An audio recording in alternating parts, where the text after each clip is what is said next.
Good day, participants. Today we would be discussing about Module 3 of the Certified Financial Planner program. Module 3 is the course which is titled Retirement Planning and Employee Benefits.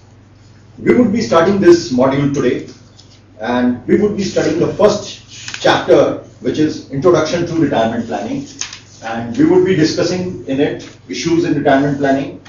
We would be talking about life expectancy.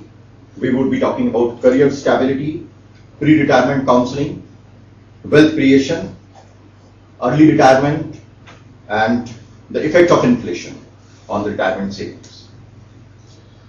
Let's begin with issues in retirement planning. Let's begin with the word retirement. What does retirement means? Well, everybody knows that retirement in the common parlance means when a person retires after completing his service in a particular organization, which is also known as superannuation age. In many organizations, the superannuation age is 58 years. In some organizations, it is 60 years. Nowadays, it's also 62 years. And sometimes it is extended also in some organizations till 65 years. So we can say that retirement is the point when the person is not in any kind of employment or even in business or occupation. Even in business and occupation also people retire. They retire out of their own will. Whereas in an employment, they have to retire according to the employment terms and conditions. So, when does a person retires, for example, in business or occupation? Basically, it happens when a person reaches a particular age, a particular determined age. Maybe when physical conditions do not allow the person to work anymore. In a profession like people who are professionals like chartered accountants, lawyers, doctors, they may work up to 70 years. But after a particular point of time, their physical conditions do not allow them to work anymore. So that would be the point of retirement for them. Then retirement could also be due to a personal choice. Many times we hear that people are opting the VRS scheme, voluntary retirement scheme. They are taking early retirement from their jobs, even from their professions. There could be a plethora of reasons for that. Some people already have some income to bank upon. Some may be having some agriculture income, some may be having some rented income, some may have other investments like stock options are there. People are investing in mutual funds, in stock market. So they have earned quite a good amount of money even from selling of real estate. So generally, if we look all over the world, the retirement age generally would be from 55 years to 70 years. It may vary from case to case, but this is the general perception. And there could be certain jobs which are of dangerous nature, which are of fatiguing nature, and in those cases, either the employee can opt for an early retirement or the employer themselves, according to their service conditions, the retirement age could be earlier. Now, let's talk about the Indian context. In Indian context, people didn't have to worry much about their retirement because of the joint family system, because people used to bank upon their children when that they would take care of their parents. Today also, we are following the same traditions, there is no doubt about that. But because of the complexities of life, because of liberalization, because of that, there have been a proliferation of nuclear families. And even otherwise, now again, there are small families. If there are only one or two sons or one or two daughters, 2 or 3 daughters, so they go abroad. Or even if they don't go abroad, they might settle in some other city, some other town. So the parents are left to fend for themselves, and then it's not just the case of survival. Now the scenario is changing. Like in the West, retirement doesn't necessarily mean that one will live in solitude or one will live in isolation. Retirement may also mean going for a holiday, pursuing one's own hobbies, pursuing one's vocation which one could not pursue while in regular jobs and regular profession. Retirement could also mean working for social causes. So in India also, the people who are retiring now, they are of that generation. They want to live an independent life. They also want to maintain their standard of living. They also want to enjoy all the latest gadgets. They also want to enjoy the latest movies. They also want to go, to have a luxurious life. So basically, there is a ardent need of a retirement planning. So unless and until one plans, whatsoever may be the salary of a person, whatsoever may be the current income of a person, but unless and until one plans, for say 10 years ahead or 20 years ahead or even 30 years ahead, one cannot hope to accumulate that amount, or it's not the question of accumulating. One should have a regular flow of income coming after the set retirement ages. So because of that, there is a need for retirement planning. So therefore, retirement planning has assumed a great importance. Until now, corporate houses used to plan for the finances. They used to make cash flow statements for 10 years ahead, 5 years ahead.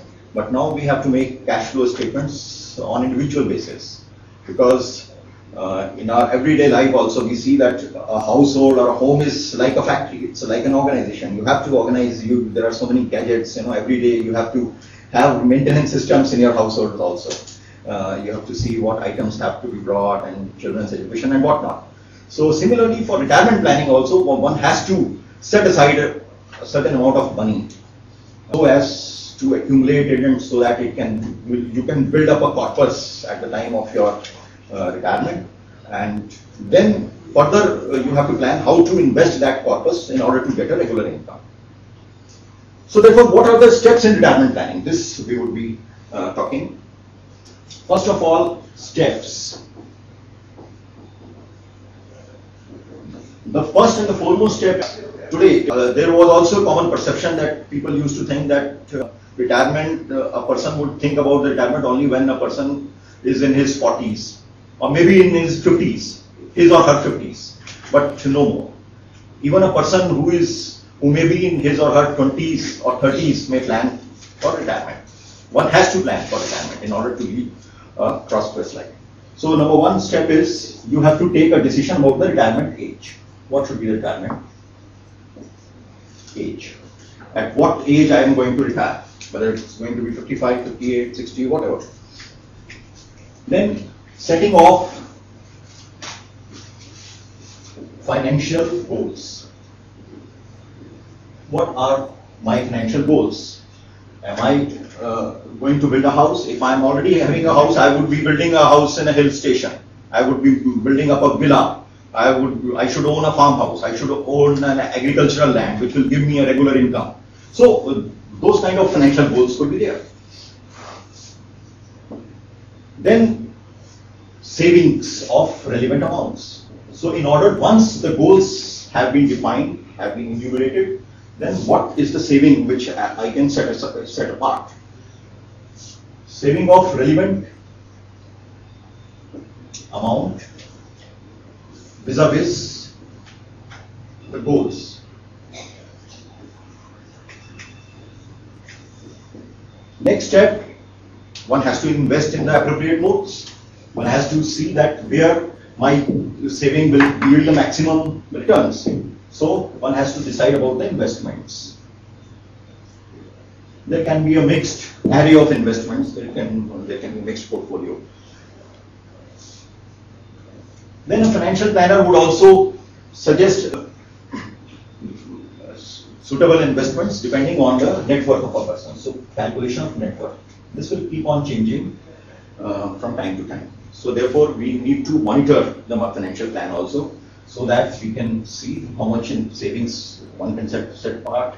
Normally, the passage of time, the savings would be more, the income would be more, but it can be otherwise also. Sometimes there can be some contingencies. So we have to again monitor it. We have to adjust, make the suitable adjustments.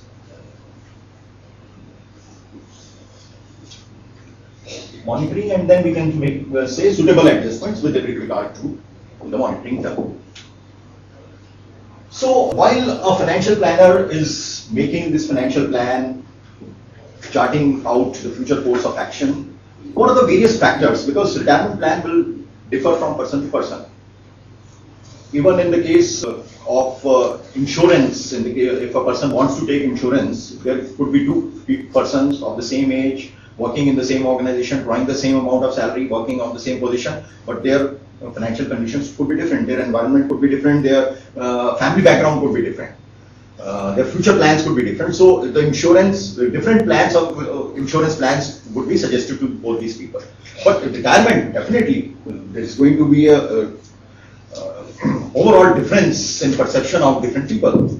So it could depend on lifestyle, what lifestyle a person wants to attain at the time of retirement.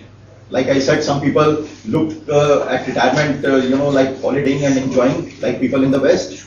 They just enjoy their retired life. So it depends on the perception of the person, personal values. Some people would say, no, we just want to be a religious person. We just want, our wants would be limited at that time. We would not need all those things. So lifestyle is one thing, personal values. Then again, the kind of profession a person is in, that would also vary. That will also change the perception. If a person is salaried class, if a person is in business, if a person has been a professional, so his or her perception would change regarding what type of life he or she wants to live after that. Then number of years which are left for taking retirement, that would also depend. What is the inflation rate? So all these factors will affect the financial plan.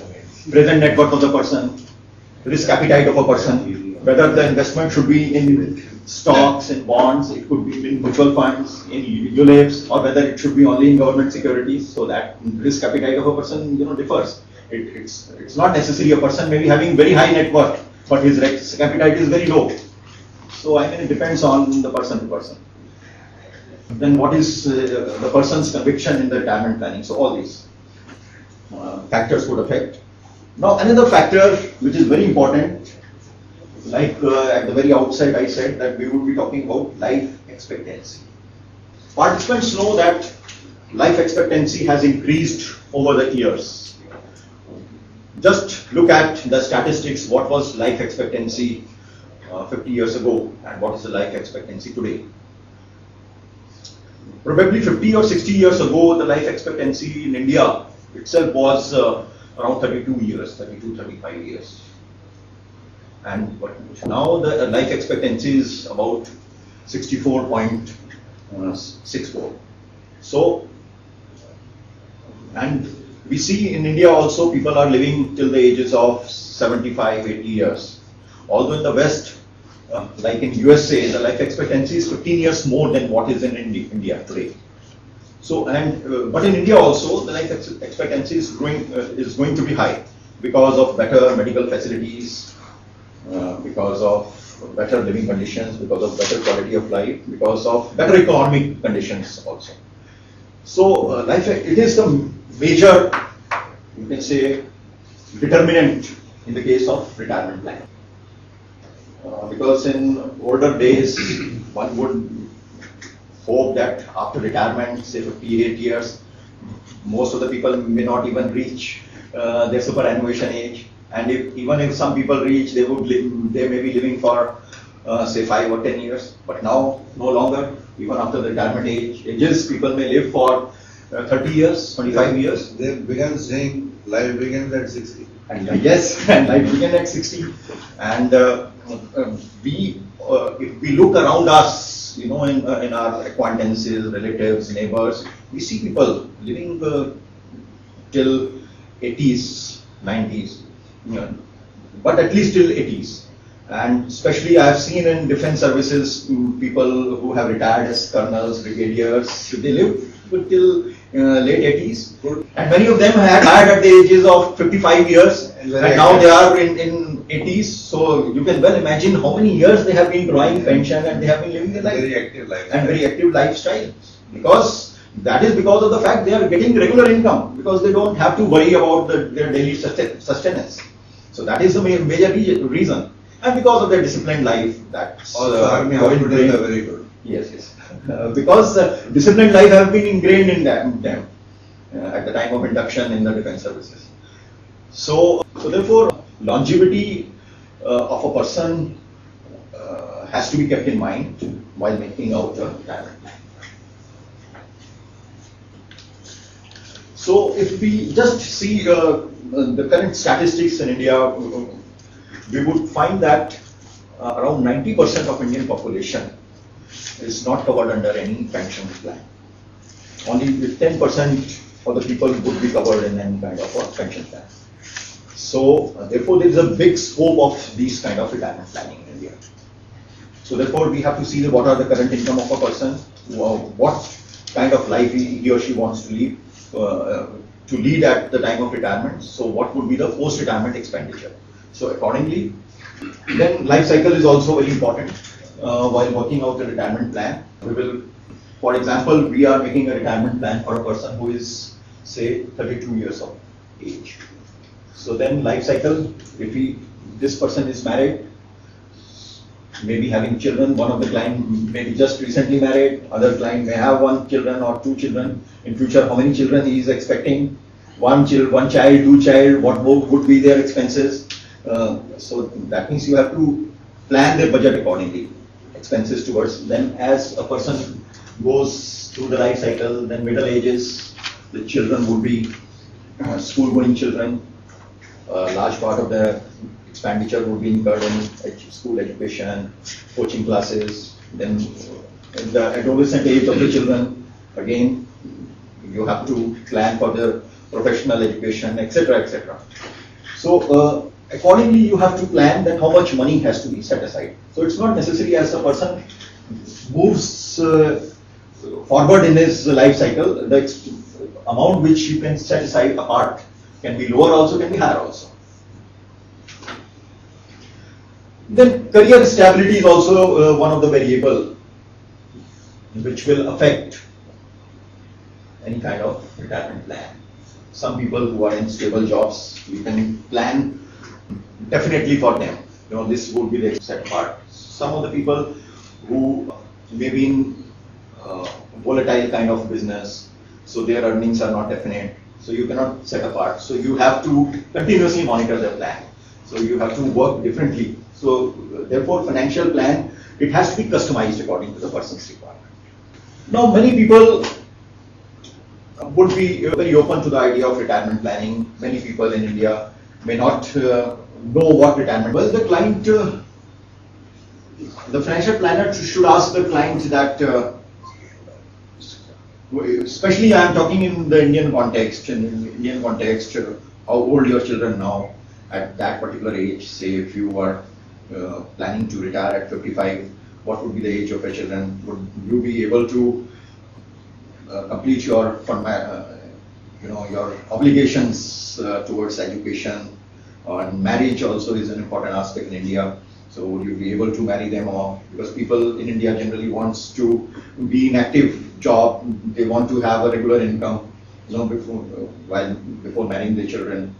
And even if they retire, in case of late children, in case of late marriages, then the issues could be different. So basically, it would, first of all, a financial planner should know about the personal background of the person, the family background, then the future promotional course of a person, how the person would progress in his job or profession. So in other words, maybe by the time he is 50, he might have accumulated a lot of earnings. If he works out like that, he would say, yes, fine, you can retire at 55. There's no need to continue till 60. It's fine. You can complete all your obligations towards your family. And maybe assets. Some people in India, there are people who have agricultural income, who have other income. They are working somewhere, maybe in a job or somewhere. So they have something to bank upon. So in that case, the financial planner would see those aspects also. What are his assets? What is the liquid income? Which are the fixed assets? Then he will segregate between the liquid assets and the fixed assets. So the person is going to look at his current earnings, but possible future earnings and also other avenues of increasing his income. So in that context, recently we've had this reverse mortgage business. We've had this information about reverse mortgage, which could be one way of releasing more income for him in late life. How do you think that might fit into this plan? How effective that's going to be in the Indian context? Because it's new. Yes, this reverse mortgage system this idea was mooted by our finance minister in the recent budget, and many banks have taken a lead in introducing the system, reverse mortgage system. Uh, Basically, major Indian retired couples don't have any regular income to bank upon. And like I was talking about the Indian joint family system, many times the people whom you are banking upon, your sons and daughters, may not be able to support you or may not support you at that particular time. So the government and the banks have come with a novel scheme, like you said, reverse mortgage system, wherein if the older couple, as you say, is having their own house, they can mortgage their house to a bank or a financial institution, and the financial institution would pay them a regular income depending upon the valuation of the house, and they can live till they live. And If I may add something to this, for the time being in India, the regulation or the characteristic of this loan, because it is a loan, is not yet clear. I understand National Housing Bank is developing those regulations. The issue arises whether Reserve Bank of India will allow the banks to consider it as a housing loan and therefore a preferred loan in terms of the portfolio or not. And it seems only two banks in public sector have experimentally tried it. None of the private banks has yet done it. Punjab National Bank, as of last week, had 12 such loans, 12 loans extended, and Corporation Bank had 7 loans. And the basic principle, as you have rightly said, is using your house as an equity. And then for the number of years you live, you can stay in that house. And after the demise of one or both the partners, then the house actually, as per the will, would be inherited by the inheritors, who, if they pay up the reverse EMI amount plus whatever the interest is due, could take the house back, or the bank which is otherwise loaned that money would put it up for sale, and after deducting the amounts due to it, give the rest of the money to the inheritors according to the will. This is a very popular device in the US in the last couple of decades, especially as Mr. Jain mentioned, that the lifespans have gone up. Practically after the so-called retirement, there is another lifespan of 20, 30, 40 years, sometimes even longer, and with the health costs going up and so on and so forth. Many people have a house as a major asset, which at that age is without any encumbrances. It in many ways is a very suitable device in India, where if societal thing is changing away from not depending on the children. After all, that house is meant for the children, but while you are alive, you become dependent on them. So developments will take place. There's an element of fear in the minds of the people. The interest rate might take a change. Inflation might catch up. One is not very clear about what one wants. See, after retirement, like you said, people have completed their obligations to their children, their way of marriage and education. So basically, these are producing inhibitors in going for a serious retirement planning. I'm again talking in Indian. We are not that professional. Even the insurance concept itself is very new. In the subsequent chapters, there is a focus on the change of inflationary conditions in India and what effect they would have. So a financial planner has to take into consideration the inflation factor and factor in this inflation cost, and so as to arrive at a suitable figure. For example, if according to today's standard, if a person feels that according to today's standards, I should need, say, 20,000 rupees per month to live according to my standard of living. So the amount of inflation rate has to be factored in to arrive at, say, what would be this 20,000 equivalent to after 20 years. So according to that, the financial planner will plan to set apart that money so that one could get that income. And secondly, all the investments are based purely on stock market.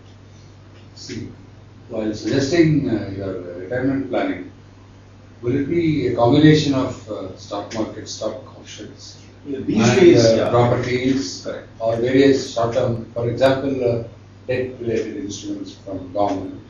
Is it it's going to be a mixture of all of that? It's going to be a mixture of all of them, and it could be just investment in debt markets or investment in just government securities for a particular person.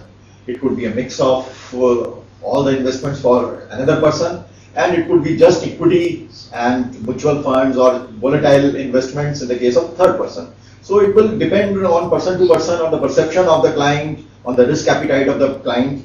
Whereas the financial planner, the prudent financial planner would be one who would suggest the correct course of action for a particular person, looking at his assets and liabilities. Will people also have control over their retirement planning while committing my funds? The short term, suddenly down the line, all my priorities change. Like if you have any, like switching from say enhancer to multiplier to some magnifier. Yes. We have That will always be there because we cannot work in ideal situations. That is, today we have made a plan for 20 years ahead or 30 years ahead. The things will work according to our plan because we are living in a dynamic world, and so nothing is static. So that's why this monitoring, continuous monitoring, and then accordingly taking action, or you can say feedback, and then corrective measures, you can say, have to be taken.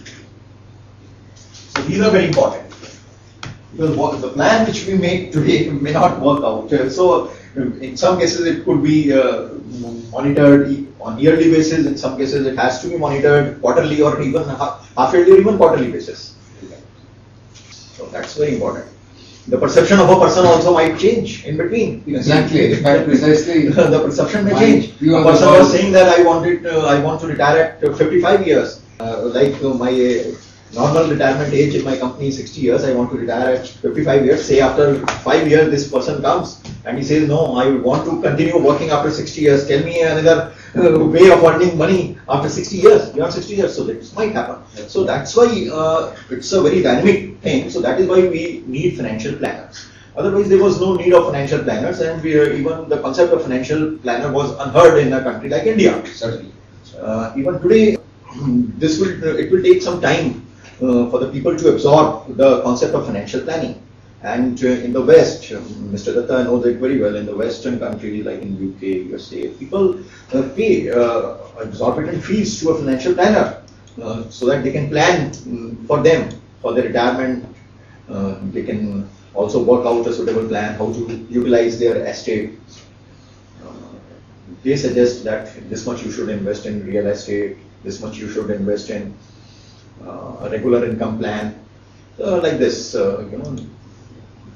It's the duty of the financial planner, and the basic difference is that the financial planner doesn't sell those plans. Financial planner only suggests that you have to invest in such and such plans. Because the moment a financial planner becomes a seller, becomes a commission agent for a particular company, he or she will have that thing at the back of his mind. That because I want to sell only mutual funds because I will get commissions. Basically the job of financial planner is not to sell the plan so that one is unconcerned about the commissions. One should only have client's interest uppermost in his mind. Well, annuities, all life insurance companies are offering annuity plans in India, but It's not been taken up. no, it is being taken up, but till now, actually, unit-linked plans were introduced only till a few years ago, only 5, 6, 7 years ago. And before that, they were not unheard, and even if they were introduced by the public sector company, people were afraid. Even agents were skeptical about offering these products to the customers. So the customers were immune to using those traditional products. And in a typical traditional product, annuity, because the rate of interest was not very high, so therefore, and then people who used to sell insurance plans were not really financial planners, so they were selling plans that you will get, say, in those times they would say that you will get 5,000 rupees after, say, 20, 30 years. Now, what is the value of 5,000 rupees after, say, 30 years or 20 years? So that they didn't use to work out. Then people who were having limited incomes, they could set apart only a limited amount of premiums. We used to hear, even in life insurance, people used to be insured for 10,000 rupees, 15,000. Anybody, even 10 years ago, a person who used to take an insurance of 1 lakh rupees, people used to consider him that he is a big party because he is taking insurance of 1 lakh. Only recently, in the past, you can say after 95, this income patterns have changed and people have started investing in these plans. So therefore, annuity plans are being sold, and mostly annuity plans in unit link terms are being sold because there is a chance that the money would grow much faster. Seeing the current stock markets conditions and the current offerings by the insurance company, so people are investing in unit link plans, and there are very noble plans in unit link. Sometimes single premium plans. I think taking from what Mr. Datta mentioned, we did a sample study regarding life states. Anyone who is interested in retirement planning, if I take a comparative quote for a pure pension plan, which involves purchase of annuity, and getting a certain amount of money every year using a ULIP plan, they always prefer the ULIP plan. The reason being, the ULIP plan is based on your today's movement of the stock exchange, and all the money that is collected as a premium, most of it is put into the stock market. It acts as a mutual fund, but the moment there is a bust in it, you will find the pension plan is more attractive purchase of annuity, because the projects of pension plan probably are not invested in the way the premium of ULIP plans are invested. They are bound by certain restrictions, like it has to be highly secured items like 6% bonds or 8% or 7% bonds. Basically, it gives you the protection of your capital, the money that you have paid. Of course, you can have different types of annuity, like deferred. You pay certain amount for 15 years, then stop it and then get the benefit after that. Variety of concepts are there. But pension plans, like you said, today is not very attractive. People don't buy it. The only reason, as I see it, is the very hot stock market which is diverting. I don't see it. It's fundamentally the company which was yesterday selling certain amount of product, a certain amount of money, is selling the same amount of marginal incremental growth. That's about all. Basically, you're saying that people don't want to wait that longer to invest in annuity plans. No, even the stock market is artificially propped up just because there is a lot of liquidity in the market. Money is coming from all directions. So when the demand is more, when the supply is this much, or it props up, it unnecessarily increases the stock market. The value of a particular stock goes up for no reason proper. One attractive point about annuities is because we're talking about people living longer. The thing about annuities, it guarantees you until you die. Doesn't matter how long you live. So I don't know if that point has come across. Well, that's only if one has opted for annuity for life. There are other options also available: annuity, fixed annuity, that is annuity certain. Yes, but if it is a pension, then you would opt for life. Yeah, but annuity for life is the most, I think, feasible option which a person should take. So it seems to me perhaps it's not, being a broker, you probably don't expect that. People are not educated enough for that, or not aware of it. You can have control over the purchase price. Exactly. One of the see, it's a joint plan that we take. Basically, in annuity for life, there are two plans which are being offered by insurance companies these days. One is just annuity for life, and another is annuity for life and return of purchase price thereafter. That's a guarantee, yes. Yeah, and return of purchase price. If you die early. Yeah. Here in this case, if a person dies early, then the purchase price is left with the company only. It's not given to the inheritors. So in that case, so people generally don't opt for this, although the amount of annuity which has to be given per month is more in this case. Because it's the same concept that the annuity which will be left with the insurers would be shared among in the pool of people, and it would be given to those people who will live longer. Whereas in this case, annuity for life would also be given, and after that, if purchase price, if any, if it's there, it will be given to the inheritor. If a person lives quite longer, then there might not be any purchase price left. So I think this is the best option. Some of the companies, I think, are not offering this second option. So that's the reason that people don't opt for this option. They opt for a annuity for a fixed period. That's for 20 years, 15 years. So they tend to live longer, but the annuity stops at a particular age.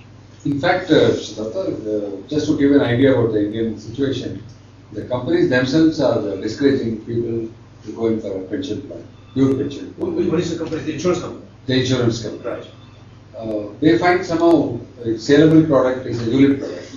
People are able to see, even though IRDA has given a restriction that you can show illustration on hypothetical 6% and 10%, but they look at the stock market which is growing at the rate of 20% plus. So this is absolutely purely from the insurance company's profit point of view, rather than the client's benefit point of view. Yes, but the client is also not able to visualize beyond. In No, fact, if you basically, go by past data, yeah, companies look at it from a win-win situation. Basically, it's not that. As a financial planner, you have to look at it from the client's point of view. Yeah, client's yeah, point. right. But insurance companies, or for that matter, any financial company looks at win-win situation. But that's also important for them because they have to maintain their liquidity ratios. They have to maintain their liquidities. They are answerable to the regulator. And just adding to that, we were talking about pensions. Now this PFRDA bill is it's on the cards, and it's about to be passed by the Parliament of India in due course of time. And with this introduction of this authority, perhaps there might be pure retirement plan companies, pure companies which would offer only financial retirement plans.